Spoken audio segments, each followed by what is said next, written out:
Germany vs Portugal isku aadka tartanka UEFA Nations League oo la sameeyay waxaa caawa soo dhamaaday wareegga sideedamaadka tartanka UEFA Nations League iyadoo kulamo xiiso badan la ciyaaray isla markaana ay xulalka qoorta isku galeen. Spain ayaa rigooro 5-4 kaga soo gudubtay xulka Netherlands oo ay isku dhaafi waayeen barbaro 5-5 ah labadii lug ee wareegga sideedamaadka.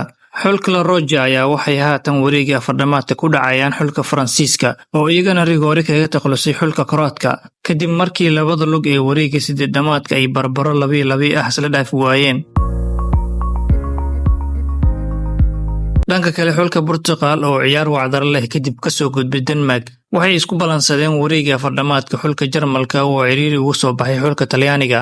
Portugal oo kulankii lugta hore ee wareegga 8 ay gool dar 1-0 ka soo gaartay Denmark waxay caawa ku garaaceen 5-2 iyadoo la isla aaday waqtiga dheeriga ah.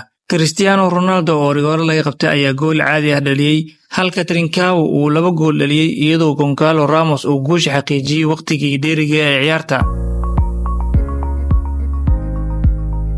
Jarmalka oo lugtii hore 2-1 ku soo badiyay ayaa ku badbaaday si ciriiri ah kadib markii ay caawa iska khasaariyeen hoggaan 3-0 ah iyadoo Talyaaniga uu barbareeyay laakiin guushii lugtii hore ayaa u saamaxday inay u soo gudbaan semifinalka.